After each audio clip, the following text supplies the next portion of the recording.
그만큼 세상에 열심히 목사님들이 말씀을 증거하고 하지만 정말 안타까운 시대에 우리는 와 있다는 건 분명한 사실이거든요. 근데 성경은 우리들에게 갈수록 이 세상이 좋아지거나 예수님 믿는 사람들이 세상에서 잘 된다고는 이런 약속이 사실 없어요.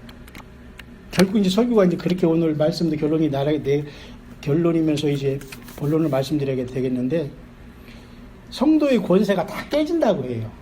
예수님이 재림하기 전까지는.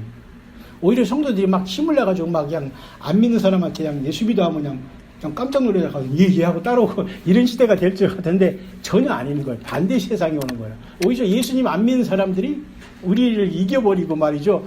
조롱하는 시대가 온다는 거예요. 그걸 성경에서는 성도의 권세가 다 깨어지기까지니 이 모든 일이 다 끝이 나리라. 이게 다니엘 12장 7절 같은 데는 이제 그런 말씀이 있어요. 다니엘 끝에는.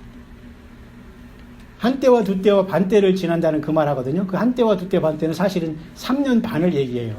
그럼 인류 역사의 마지막에는 사실은 언젠가는 3년 반이라는 마지막 시간이 예수님이 재림하기 직전에 흘러갈 것을 사실 예비하는 게 사실 하나님의 그 계획이거든요. 근데 그 시간이 언제 들어갈지는 몰라요. 근데 분명히 거기 뭐라고 했어요? 성도의 권세가 다 깨어지기까지 한다. 그런 말 하잖아요. 그러니까 우리는, 그럼 그때는, 그 전에 우리는 뭐 하느냐? 그러니까 주님을 만나러 가는 거예요. 그렇게 믿음을 성경은 우리에게 그렇게 말하고 있어요. 그럼 성도가 권세가 다 깨어지고 어려울 동안 하나님은 가만히 있고 예수님 가만히 있느냐? 그건 아닌 것이죠. 어떤 방법 쪽에서 하나님은 애굽에서 이스라엘 백성들을 구출해내듯이 교회를 구출해낸다는 것이요. 그러니까 예수님 믿다가 먼저 세상을 떠난 분들도 있을 거 아니에요. 그분들은 이제 부활시킬 거 아니에요. 먼저 부활시킨다고 성경에 나오잖아요. 우리도 그 다음에 부활시킨다는 게 이제 휴거라는 이름으로 이렇게 말은 하지만 들림이라는 말도 하지만 어쨌든 그렇게 마무리를 된다고 성경은 말하니까 우리는 끝까지 우리는 이 믿음을 지키고 이곳에 우리가 동참할 수 있도록. 그러니까 우리 예수님 믿는 저와 여러분들은 진짜 보험은 예수 믿는 게 최고 보험이에요. 생명보험 아니에요? 잘 생각해봐요. 진짜 생명보험 맞아요. 외국에 살다 보면 와 있고. 그래서 초대교회를 보면 말이죠. 초대교회의 모습도 우리 교회의 모습과 우리 교회는 항상 이 초대교회를 지향해야 되는데요. 사도행전 한번 찾아볼까요? 오늘 한 소절 찾아보면서 사도행전 2장 신약성경 2장 한번 볼까요?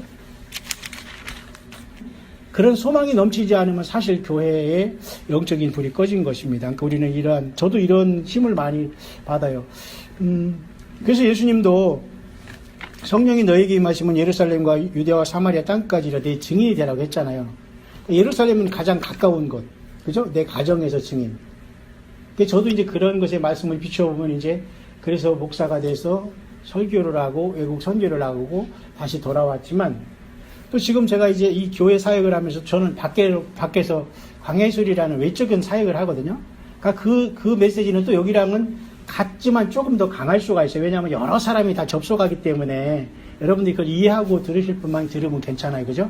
왜냐하면 우리 교회에 똑같은 메시지를 하더라도 톤이 다를 수가 있거든요. 왜냐하면 안 믿는 사람도, 그 다음에 이단이라는 사람도 여러 사람이 접속하거든요. 근데 일단 숫자적으로 많이 늘어나더라고요. 최근에 묵상한 건 사람들이 막 600명이나 막 보고 관심이 많다라는 생각. 왜 나라가 이러니까 지금. 그죠? 이것을 풀어준다기보다는 우리나라가 평화롭게 그 이상 못하고 있어요, 교회가. 그것으로 만족이 안 되고 뭔가 성도님들이 불안도 하고 이러잖아요. 그러니까 우리 같이 이제 골방에서 묵상하다 보면 나름대로 어떤 그런 게 이게 다시 시화하다 보니까 관심들이 많더라고요. 듣는 사람들은 듣고 있어요. 시대가 아마 이러니까. 여러분, 이 정도에서 제가 이제 재미난 걸 한번 알려드릴까요? 재미있을지 모르겠어요. 오늘 2월 9일이죠. 2월 9일 오프닝 했죠, 지금. 우리 올림픽. 근데 여기 참석한 회원수가 92개 나라예요. 2월 9일을 거꾸로 하면 92죠. 재밌어요. 그냥 한번 생각해 보세요. 그리고 북한의 저 만경봉호가 92호예요. 그죠? 92호, 만경봉호가 92야. 아, 신기하다. 2월 9일에 92개국이 오고 92. 그럼 제가 여기서부터는 제가 좀 여러분들 그냥 참고를 한번 보세요. 여러분 요한계시록 2장 9절하고 9장 2절 한번 찾아봐요. 우리가 오늘은 아니죠. 요한계시록 2장 9절. 한번 읽어보세요. 시작. 내가 네 환난과 궁핍을 알거니와 실상은 내가 부요한 자니라. 자칭 유대인이라는 자들이 비방도 알거니와 실상은 유대인이 아니요 사탄의 회당이라. 별로 좋은 것은 아니네, 그죠? 거꾸로 여러분 그 다음에 9장 2절을 한번 가봐요.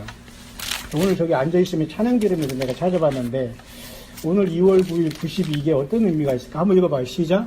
그가 무적행을 여니 그 구멍에서 큰 화덕의 연기 같은 연기가 올라오매 해와 공기가 그 구멍의 연기로 말미암아 어두워지고. 사실 이것은 다섯째 천사가 나팔을 때 무적행이 열리는 것이 나오거든요. 그러니까 사실은 이 세상에 일어나는 모든 일들을 그냥 우연으로 보기에는 아니다 이거죠. 그러니까 뭔가 하나님의 사인으로 보면서 정말 하나님께서 공의를 여겨주시기를 바라고. 정말 우리나라에 전쟁이 일어나면 안 돼요. 전쟁이 일어나면 정말 휴거가 돼야지 전쟁이 일어나지. 누가 전쟁이 일어나는 걸 누가 좋아하겠어요? 누가 이기고 지는 것도 없잖아요. 우리 미래도 없어지고 자녀들 미래도 없어지는 거예요. 그러니까 어떤 사람은 빨리 전쟁 나서 휴거되기를 바라지만 휴거 안 되면 어떡할 거예요? 누가 전쟁 나는데 휴거된다고 했어요. 또 그렇게 말하는 사람도 있어요. 그러나 우리는 그건 이기주의 같아요. 그죠? 전쟁은 사실 나서는 안 돼. 언젠가는 나겠지만. 지금 그런 위기인데 북한이 저렇게 여러 가지 화해 제스처를 쓰는 것은 굉장히 저게 어렵다는 뜻이거든요. 만약에 저희들 버틴 게 있다면 저렇게 안 해. 미국 부통령도 와 있고 그런데 막 화친하는 걸 보여준다는 것은 지금 굉장히 북한도 겁이 많다는 거거든요. 그러니까 너 죽고 나 죽자 하자는 건데 미국도 가만히 안 있다는 걸 보여주기 때문에 지금 이렇게 화해 제스처를 쓰면서 악단 내려오고 2인자 내려오고 이런 모습이 오늘 여러분 많이 봤겠죠. 그런 걸 보면서 좀 우울해요. 그 예수님 믿는 사람은 이런 때 무엇을 해야 되느냐. 그렇기 때문에 예배 생활하고 찬양하는 것밖에 우리가 할 수 있는 게 현재는 사실 없어요. 그렇잖아요? 뛰어나가서 이게 태극기 들고서 이렇게 하기도 그렇고. 그러니까 여러분들은 차분히 일단 예배 생활 이럴 때일수록 감당하면서 주일 예배하면서 여러분의 삶에 주어진 현실을 나아가는 게 중요하다. 예? 여러분 차분하게 그렇게 걸어가시길 바랍니다. 그래서 저는 2월 9일 92개국 92만경봉호 이런 거 보고 저 사람들이 속인다면 우리는 속고 있는 거거든요. 근데 미국이라는 나라가 그렇게 쉽게 속을 나라는 아닌데 문제는 우리 한국에 이렇게 많은 사람들이 깨어나지 못하고 좀 잘 되겠지라는 이런 속에서 그냥 지나가고 있다는 겁니다. 오늘 스가랴서 5장은 전체적으로 두 가지 그림이 두 가지 어떤 내용이 있어요. 앞장 5장이죠. 5장 1절에서 4절까지는 도둑질하는 자는 그 이쪽 글대로 끊어지고 맹세하는 자는 그 저쪽 글대로 끊어지리라. 그러니까 두 가지 때문에 하나님께서 이 저주를 발했어요. 신기하잖아요. 참 우리가 그러면 맹세하거나 도둑질하면 안 된다는 걸 알 수 있죠. 그러니까 하나님께서 이 맹세하는 걸 굉장히 싫어하시는 것 같아요. 왜냐하면 맹세하는 것은 다른 사람에게 내 책임을 전가하는 의미가 있잖아요. 지난 주일날 우리 목사님께서 그랬죠. 하나님께서 맹세할 분이 없잖아요. 하나님보다 높은 분이 아니니까. 근데 하나님이 자신에게 맹세하여 가로되 이런 말이 있잖아요. 그러니까 오죽하면 하나님께서 화가 나신 건지 모르지만 이스라엘 백성들한테는 내가 맹세하여 가로되 하면서 원망한 이스라엘 백성들에게 맹세를 하시잖아요. 그러니까 목사님이 그걸 잘 지적하셨어요. 왜냐하면 하나님은 맹세할 분이 없거든요. 자기 자신이 최고의 지존, 최고의 높은 존재신데. 근데 우리 사람들과 피조물들도 너무 이 맹세를 남발하면 안 되는 거예요. 우리 어렸을 때 맹세한다는 말을 많이 했지만 하나님이 이걸 굉장히 싫어하는 거예요. 왜냐하면 맹세라는 건 책임을 남에게 전가하는 거기 때문에. 그러니까 맹세를 해서 자꾸 하는 사람은 일이 안 되는 거라. 책임을 전가하면. 그런 차원에서 이 저주라는 건 하나님이 이걸 싫어하기 때문에 그러니까 하나님 말씀을 모르면 나도 모르게 계속 죄를 지면서 일이 안 되는 건 사실이에요. 맞죠? 그 차원 중에 하나가 맹세하는 것. 그 다음에 당연히 도둑질하는 사람은 당연히 저주를 받을 수밖에 없는 것. 보세요. 날아가는 두루마리. 이게 얼마나 어려운 말이에요, 이게. 그러니까 우리가 두 가지는 조심해야 되겠죠. 당연히 최소한. 함부로 맹세해서 내가 책임 못 질 것은 내가 말 안 하면 되지. 누구를 끌어들여서 맹세해서 그것을 범죄하면 안 된다는 걸 여기서 우리에게 주는 교훈이죠. 그죠? 마지막 후반절에는 5절부터 이제 나머지 11절까지는 악에 대해서 얘기했는데요. 이제 크게 이제 그것만 오늘 하기 시간이 많이 가기 때문에,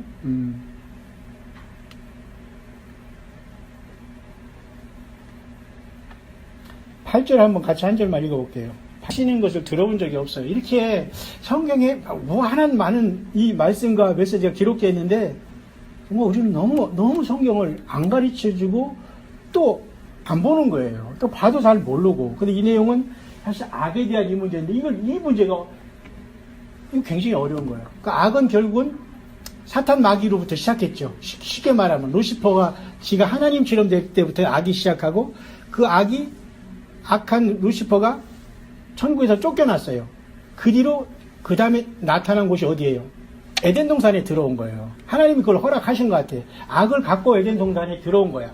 그래서 하와에게 선악을 알게 하는 나무를 먹으라 할 때 뱀을 통해서 그 악이 선악을 알게 하는 나무를 먹게 했잖아요. 그러니까 사실 이 악이라는 것은 그 모든 걸 총칭하는 어떤 하나님의 그 환상 중에 보이는 어떤 이 환상이거든요. 그러니까 여자로 표현되고 있고, 에바라는 것은 찾아보니까 말이야, 이런 가루를 담는 이런 자루래요, 자루.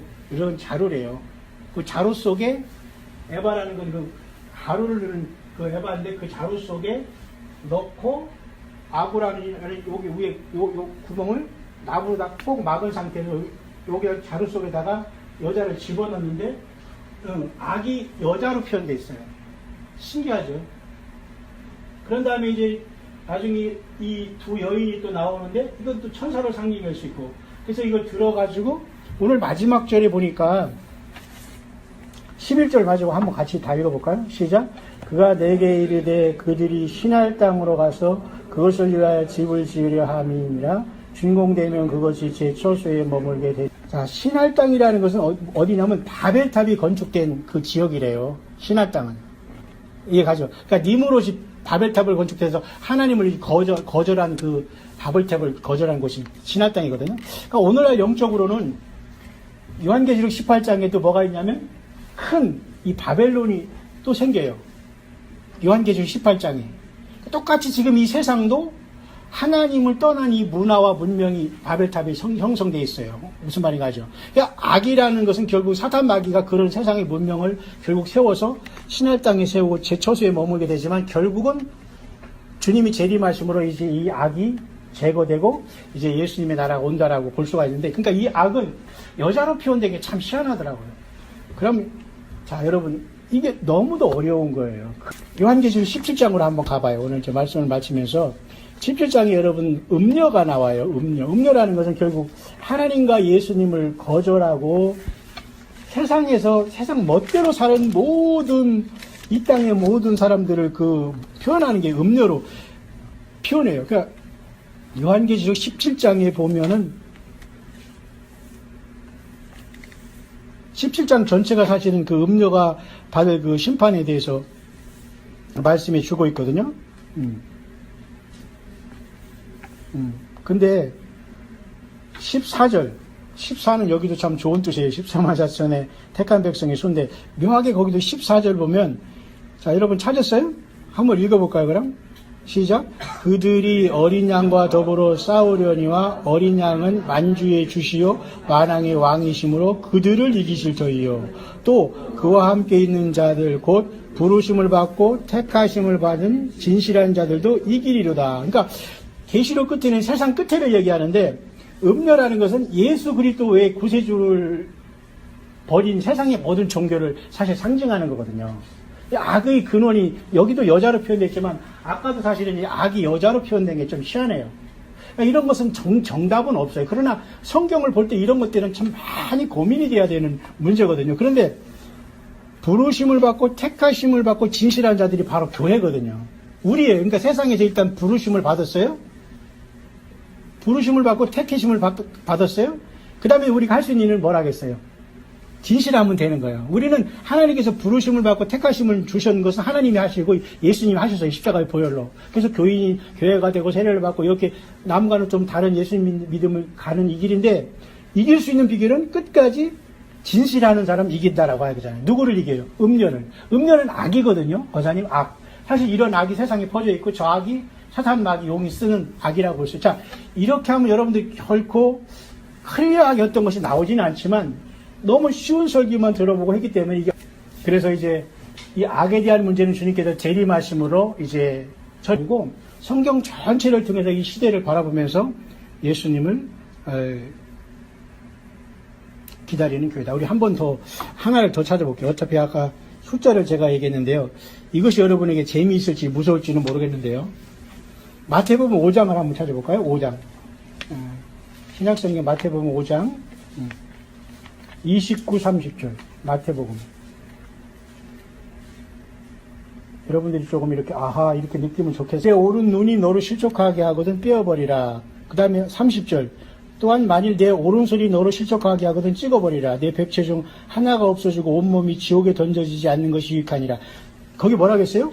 오른 눈과 오른손을 얘기했죠. 오른 눈이 범죄하면 빼버리고 오른손이 범죄하면 잘라버리라. 아니 그걸 가지고 지옥 가는 것보다 차라리 잘라버리라 이렇게 하잖아요. 예수님이 그렇게 했어요. 근데 우리가 이런 말씀을 대충 넘어갈 수가 있느냐. 자, 이걸 제가 어떻게 여러분에게 알려드리냐면, 근데 이것이 영어권에서 이것을 보면 우리 영혼이나 우리 하면 그 후에 16절에 보라 한 목자를 이 땅에 일으키리니 그가 없어진 자를 마음에 두지 아니하고 흩어진 자를 찾지 아니면 상한 자를 고치지 아니면 이게 바로 계시록 13장의 적그리스도의 원형으로 여기서 보는 거예요. 자, 또 저 목사님 왜 또 저런 소리를 하지 마시고 마지막 때니까 우리가 이걸 그렇게 보야 되는 거예요. 그러면 적그리스도가 일어나서 사람들을 그냥 막 다 죽이는 역사가 일어난다고 어쨌든 요한계시록에 나오잖아요. 근데 이 스가랴 17장을 제가 해석하는 것이 아니라 영어권의 많은 사람들이 영문으로 볼 때 이 17절이 그렇게 그분들은 보여요. 우리 한글로는 거기까지는 깊게 안 들어가는데 이 부분을 보세요. 양떼를 버린 못된 목자가 칼이 그의 팔에 오른쪽 눈에 이말이니 팔이 마르고 오른쪽 눈이 아주 멀어버린다고 했어요. 그러니까 뭔가 이 못된 목자에게 심판이 돼가지고 오른쪽 눈이 상하고 또 오른쪽 눈, 그의 팔 마르고 그러니까 사실 오른쪽이 다 어려워짐을 상상이 가죠. 그리고 지금 13장 한 번 더 가봐요. 그럴 가능성이 있는 거예요. 그렇게 해석하는 게 제가 그래서 여러분들에게 이렇게 있으니까 여러분들 우리가 예수님을 믿고 지금 예수님을 찾고 자 오른손이나 이마의 피를 받잖아요. 그러니까 우리는 전혀 생각하지 않았는데 성경에 말하는 오른손과 이마는 완전한 일도 왼손잡이 있겠지만 오른손과 이마는 완전히 어떤 우리의 중심이 다 여기 들었다고 보면 돼요. 근데 일단은 이 적그리스도가 자기가 먼저 칼에 상한 것 같아. 한번 큰 상처를 받은 것 같아. 그러니까 짐승표를 만들어서 잘 들으세요. 휴거되지 못한 세상의 모든 사람들에게 오른손과 이마에 짐승표를 받게 하는 거예요. 좀 이해가죠? 그래서 마태복음 5장에 보면 주님께서 오른손이 범죄하면 오른손을 잘라버리라. 이건 뭐냐면 환난 때는 정말로 떨어져서 이 짐승표를 받으면 영원히 지옥 간다는 뜻이잖아요. 그러니까 우리 예수님 믿는 사람들은 이 666표를 이기는 게 아니라 지금 이 666표가 오기 전에 이 세상을 예수 믿음으로 이겼다가 떠나가는 거예요. 그러나 환난 가운데서는 이 666표를 이겨야 된다는 거예요. 그러니까 이것을 못 이기면 전부 다 오른손과 이마에 받아야 된다는 거예요. 왜? 마귀가 이 자리에 들어가서 그 일을 한다는 걸로 해석을 하더라고요. 그러니까 노목사가 해석하면 아이고 목사님 좀 어려워하겠지만 영어권에서는 많은 사람들이 여기까지 보고 있다는 거예요. 그러니까 오른손과 이마는 굉장히 중요하잖아요. 그러나 우리에게는 해당이 안 되는 거예요. 이건. 왜냐하면 666은 일단 환난 가운데에 마귀가 와가지고 나를 믿을래? 나를 믿고 이 표를 받을래? 죽을래? 할 때에 이 666표를 오른손과 이마에 찍. 그러니까 정말 오늘 우리가 예수님 앞에 성령님과 동행하면서 이게 지금 껴있다는 게 피곤하고 힘들 거예요. 왜냐하면 사탄 마귀가 계속 우리를 피곤하게 하고 예수 믿는 사람들 별 보려고 하잖아요. 사실 저에게도 이런 많은 스트레스가 오거든요. 야, 참 이거 고독하다. 야, 전후 좌우를 봐도 정말 나 혼자 하는 것 같고 이럴 때가 있잖아요. 그죠? 예. 안자매님 그렇죠? 제가 왜 그러냐면 얼굴이 환해가지고 제일 웃음이 이렇게 힘들지만 그래서 이런 식으로 성경을 이렇게 보면서 이 시대에 우리가 예수님을 따르는 것은 정말 귀한 것이다. 그죠? 분명히 휴거는 일어나고 이 땅에 남은 사람들에게는 666을 이게 칠 때 그걸 안 받고 차라리 자르라는 그 마태복음 5장과 이 연관이 없을 수 없다고는 보지 못하잖아요. 그러니까 지금 여러분 예수님이 여러분을 붙잡고 계실 때 여러분에게 예수님께 더욱 사랑하고 교회 열심히 오가면서 여러분 서로 사랑의 빛 위에는 지지 마시고 주님 꼭 오실 테니까 아직 예수님 믿지 못한 우리 가족과 자녀들을 위해서 기도하면서 이 믿음 지키면은 주님이 긍휼을 안 베풀어 주실 겁니다. 우리 같이 주님 만날 수 있도록 기도하십시오.